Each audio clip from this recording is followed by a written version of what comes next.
दोस्तों, जय श्री राधे, जय श्री श्याम। आज हम कलयुग के बारे में बात करेंगे।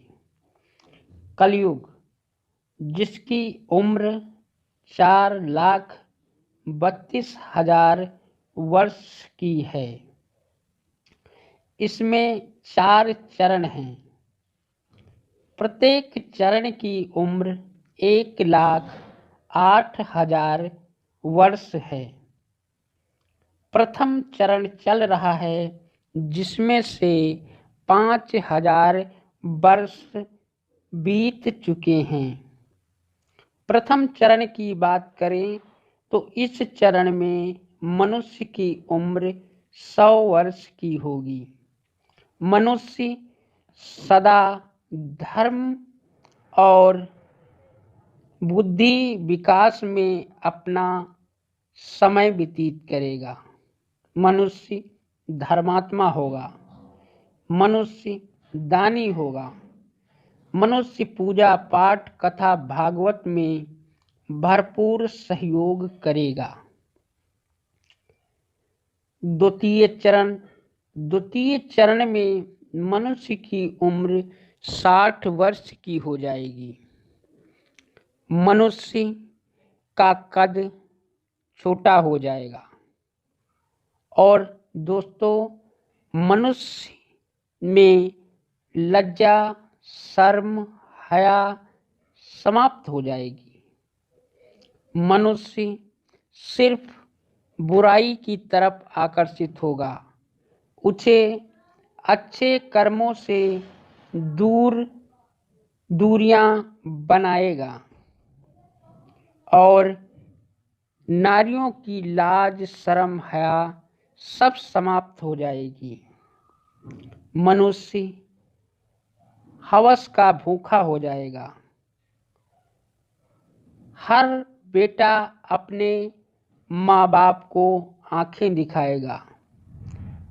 माँ बाप को वो नहीं मानेगा।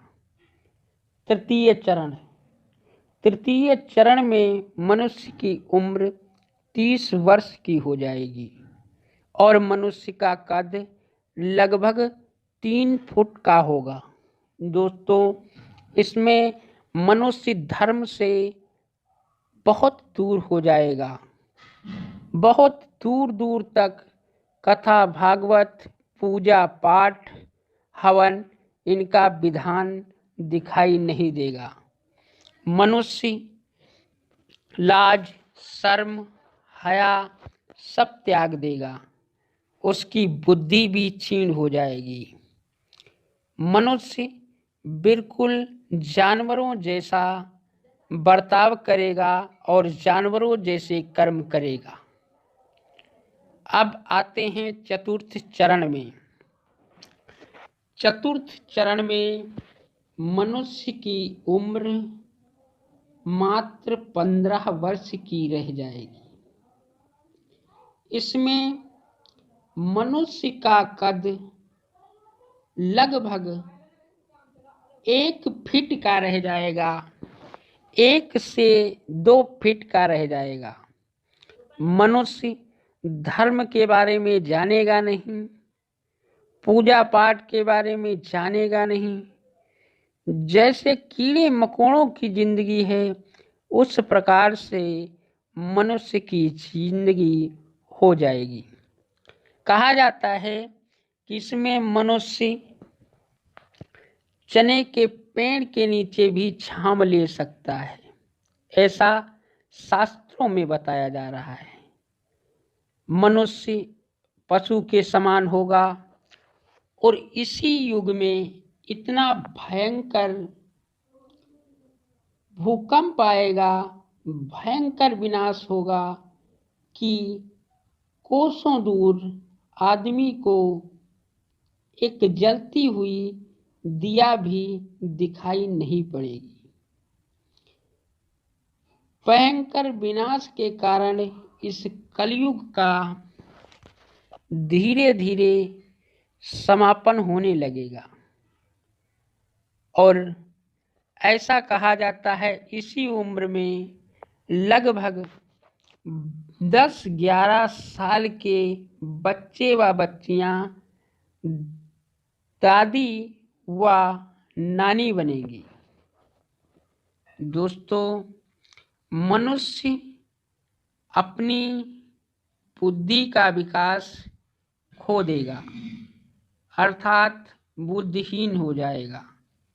वो सिर्फ जानवरों जैसा उसकी बुद्धि होगी, जानवरों जैसे उसके कर्म होंगे और जानवरों जैसा उसका रहन सहन होगा। ये हम चतुर्थ चरण की बात कर रहे हैं। तो दोस्तों, इस कलयुग का अंत इस प्रकार से होना है, तो हमारे पास अभी वक्त है, हम अपने जीवन को सुधार लें, अपनी लगन को परमात्मा में लगा लें। परमात्मा ही हमें उस मंजिल तक पहुंचाएगा जो यहाँ से लगाकर उस स्वर्ग तक हमारा साथ देंगी। धन दौलत हम पैदा करके मान सम्मान कीर्ति पा सकते हैं, मगर दोस्तों हम मुक्ति नहीं पा सकते हैं। हर चीज के साथ हमें आवश्यक है अपना कर्म भी करते रहें और अपना काम भी करते रहें।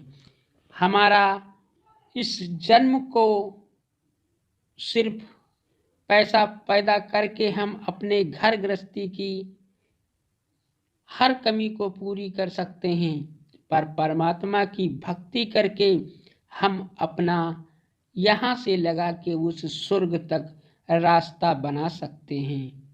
दोस्तों, हमको परमात्मा को पाना है तो हम परमात्मा में लीन हो जाएंगे।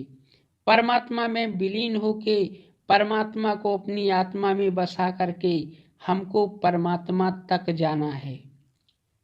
क्योंकि दोस्तों, एक दोहे में कहा गया है कि सांस बड़ी अनमोल है, मिले न हाट बाजार, जांच परख कर खर्च कर, दे न को उधार। अर्थात सांस एक ऐसी चीज है जो कोई उधार नहीं देता। दोस्तों, जय श्री राधे, जय श्री श्याम।